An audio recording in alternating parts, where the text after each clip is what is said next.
नमस्कार विद्यार्थी मित्रांनो, इन्फिनिटी अकॅडमीमध्ये मी सागर सोनने तुम्हा सगळ्यांचं स्वागत करतो। मित्रांनो, ह्या 2025 मध्ये अनेक सरळ सेवेच्या जाहिराती येणार आहेत। याबद्दल आज माहिती घेणार आहोत। परंतु सरळ सेवेची परीक्षा म्हणजे नक्की काय असतं याबद्दल बऱ्याच लोकांच्या मनात प्रश्न असतात। परीक्षा एकच आहे आणि थेट निवड या परीक्षेच्या माध्यमातून होत असते। मग सरळ सेवेमध्ये फक्त तलाठी भरतीचीच परीक्षा होते का? सरळ सेवेमध्ये फक्त मुद्रांक शुल्काचीच परीक्षा होते का? तर असे बरेचसे प्रश्न विद्यार्थ्यांच्या मनात आहेत। हे प्रश्न सोडवण्यासाठी मी तुमच्याशी आज संवाद साधतोय। मुळात सरळ सेवेच्या परीक्षेमध्ये नावातच आहे सरळ सेवा, ज्याच्यामध्ये एक परीक्षा द्या, ती तुम्ही पास करा, कट ऑफ ब्रेक करा आणि पद घ्या, जॉईनिंग करा। मग ह्याच्यात कोणकोणत्या विभागांतर्गत कोणकोणती पदं असतात हे आज आपण व्यवस्थित जाणून घेणार आहोत। आणि जो कॉमन सिलेबस आहे त्याच्यावर सुद्धा चर्चा करणार आहे। आणि तिसरी गोष्ट, आपली एकूण अभ्यास पद्धती काय असायला पाहिजे यावर चर्चा करणार। म्हणजे पहिल्या प्रश्नाचं उत्तर मिळवायचं, कोणकोणती पदं विभागांतर्गत येत आहेत, अभ्यासक्रम कशा स्वरूपाचा आहे आणि त्याला मात देण्यासाठी अभ्यास पद्धती आणि आपली स्ट्रॅटेजी काय याच्यावर मी आज डिस्कस करणार आहे। पहिला प्रश्न बघूयात। बरेच लोक म्हणतात की सर, सरळ सेवेअंतर्गत कोणकोणती पदं येतात? तर मित्रांनो, वेगवेगळ्या विभागांतर्गत ही पदं बदलू शकतात। तर ती कोणकोणती आहेत ते जरा पाहूयात आपण। ह्यात पहिला विभाग मी सांगितलं राज्य उत्पादन शुल्क, हा फार महत्त्वाचा विभाग आहे। आणि राज्य उत्पादन शुल्कच्या अंतर्गत पोलीस सिपाई भरतीची परीक्षा होत असते। लिपिक संवर्गामध्ये लिपिक टंकलेखक याची ही परीक्षा होत असते। आता त्यातल्या बऱ्याचशा अशा परीक्षा ह्या आहेत मित्रांनो की ज्याला तुम्हाला ग्राउंड सुद्धा द्यावं लागतं, जसं वनरक्षक, बरोबर? म्हणजे एक परीक्षा आणि ग्राउंड द्या, क्लिअर करा आणि पद मिळवा।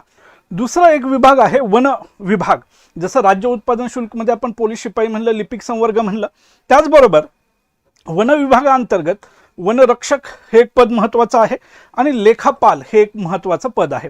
तुम्ही पाहिलं असेल की आता बरेच तुमचे मित्र वनरक्षक म्हणून रुजू झालेले असतील, त्याच्यासाठी ग्राउंड होतच। महसूल विभाग, ज्याची सगळ्यात महत्त्वाची चर्चा होते, महाराष्ट्र शासनाचं सगळ्यात महत्त्वाचं खातं महसूल खातं म्हणून आपण पाहत असतो आणि त्यामधली सगळ्यात महत्त्वाची पोस्ट आहे ती तलाट्याची। आणि यावर्षी जवळपास 2700 ते 3000च्या आसपास तलाट्याची पदं येऊ शकतात। त्यामुळं मुद्दामून हे सांगतोय, नगर परिषदेची सुद्धा जवळपास 2200च्या आसपास पदं येणार आहेत, तलाट्याची पदं आहेत। त्याच्यानंतर वेगवेगळ्या महानगरपालिकांच्या सुद्धा जाहिराती आता येऊ घातलेल्या आहेत। त्यामुळं तुम्ही त्याच्यासाठी प्रिपेअर्ड असायला पाहिजे। राज्यसेवेचा पॅटर्न वेगळा आहे, कंबाईन गट ब आणि गट क चा पॅटर्न वेगळा आहे आणि सरळ सेवेचा पॅटर्न हा वेगळा आहे। तो पॅटर्न कसा वेगळा आहे ते मी अभ्यास पद्धतीच्या वेळेस तुम्हाला सांगेल, परंतु ह्या गोष्टी तुम्ही समजून घ्या। दुसरं, महसूल विभागाअंतर्गतच एक महसूल लिपिक हे एक पद आहे। म्हणजे आतापर्यंत आपण 3 विभाग पाहिले, पहिला राज्य उत्पादन शुल्क, दुसरा वन विभाग सांगितला आणि तिसरा महसूल विभाग, याच्याबद्दल आपण माहिती घेतली। चौथा विभाग आहे तो जलसंपदा विभाग आणि जलसंपदा विभागाच्या अंतर्गत 3 महत्त्वाची पद आहेत। एक कालवा निरीक्षक हे एक महत्त्वाचं पद आहे, दुसरं मोजणीदार हे एक पद आहे आणि तिसरं हे दप्तर कारकून हे पद आहे। आणि होतं काय, ही वेगवेगळ्या विभागांतर्गत वेगवेगळी पदं येत असताना आपण म्हणतो की त्याचा सिलेबस काही प्रमाणात कॉमन असल्यामुळं तुम्ही कोणताही फॉर्म भरू शकता। टेक्निकलचा जर तुमचं नसेल, जर तुम्ही टेक्निकली नसाल त्या पदाला क्वालिफाय, तर बाकीचे पदं तुम्ही ते सोडून बाकीचे पदांना तुम्ही क्वालिफाय आहात। पुढचं आहे जिल्हा परिषदेअंतर्गत सुद्धा आरोग्यसेवक असेल, ग्रामसेवक असेल, लिपिक असेल, ही पदं येतात। म्हणजे लिपिक आणि टंकलेखक हे कॉमन पद आहे। ग्रामसेवकाची सुद्धा भरती होत असते आणि तलाट्याची सुद्धा मित्रांनो भरती होत असते। आणि जर तुम्ही व्यवस्थित फोकस देऊन ह्या परीक्षांकडे जर तुम्ही पाहिलं तर नक्कीच तुम्हाला त्याचा फायदा होणार आहे, तुमची पोस्ट तुम्हाला मिळू शकते। पुढे बघा, अजून 2 पदं आहेत। एक आहे अन्न नागरी पुरवठा विभागांतर्गत पुरवठा निरीक्षक हे एक पद आहे आणि लिपिक। आता बघा, वारंवार लिपिक हे पद येते वेगवेगळ्या विभागांतर्गत, राज्य उत्पादन शुल्कमध्ये येत आहे। त्याच्यानंतर तुम्ही पाहिलं असेल की जिल्हा परिषदेअंतर्गत सुद्धा हे पद दिसतंय। त्याचबरोबर अन्न आणि नागरी पुरवठा याच्या अंतर्गत लिपिक पद सुद्धा आहे। आणि त्याच्यानंतरचा जो भाग आहे आदिवासी विभागामध्ये गृहपाल हे एक महत्त्वाचं पद आहे आणि वरिष्ठ लिपिक हे पद आहेत। म्हणजे मी आत्ता तुम्हाला तुम्हाला समजावं म्हणून 7 वेगवेगळे विभाग सांगितले आणि ह्या 7 वेगवेगळ्या विभागांतर्गत कोणकोणती पदं येऊ शकतात याची पण आपण काय केली, चर्चा केली. आता आपल्याला दुसऱ्या प्रश्नाकडे जायचं आहे मित्रांनो.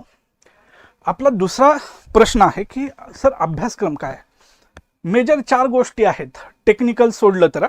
एक मराठी, इंग्रजी, गणित बुद्धिमत्ता आणि अजून एक घटक इथं राहतोय तो म्हणजे GS GKचा भाग येतो. आणि हे फार महत्त्वाचे घटक आहेत. म्हणजे जर तुम्ही मराठी पाहिलं तर मराठीवर 25 प्रश्न विचारले जातात, इंग्रजीवर 25 प्रश्न आहेत, गणित बुद्धिमत्तेवर 25 प्रश्न आणि GK वर 25 प्रश्न.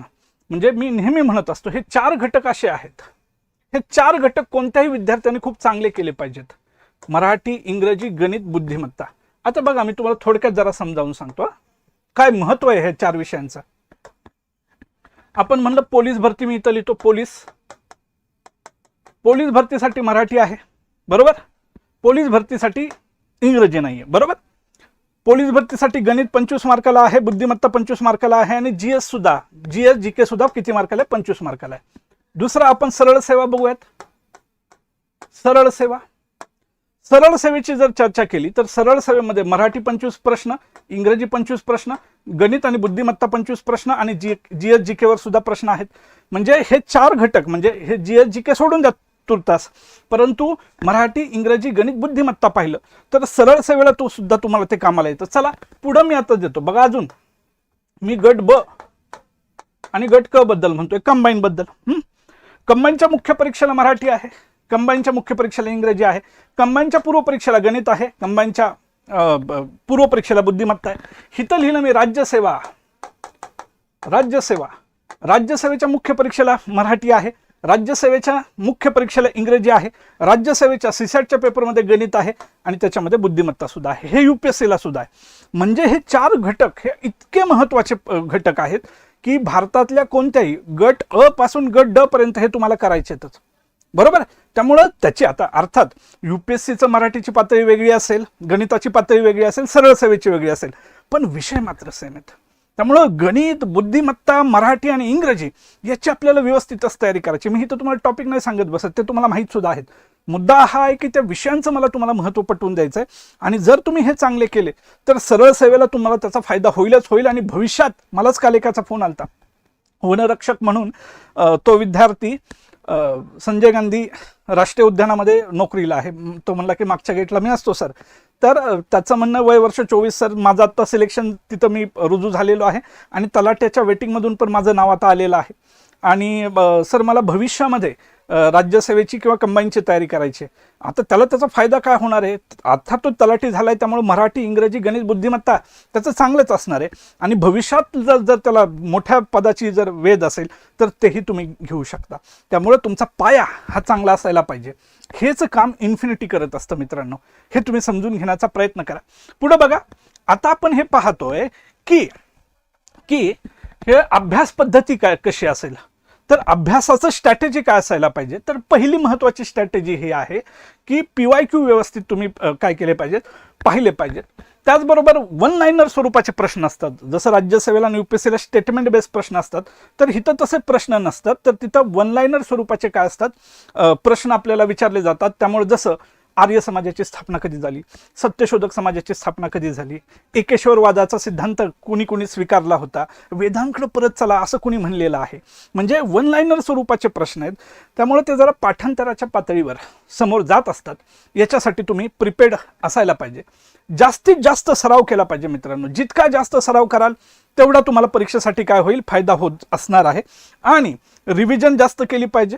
आणि सगळ्यात महत्त्वाची गोष्ट आहे की स्पर्धा खूप आहे. तुम्हाला वाटत असेल सरळ सेवा आहे म्हणून परीक्षा सोपी असेल, तर तुमच्या माहितीसाठी सांगतो, परीक्षा पद्धत सोपी नाही.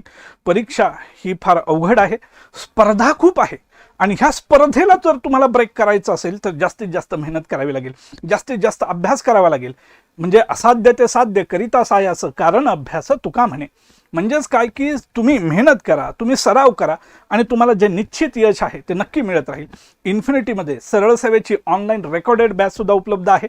तुम्ही ती आमची बॅच काय करू शकता, परचेस करू शकता.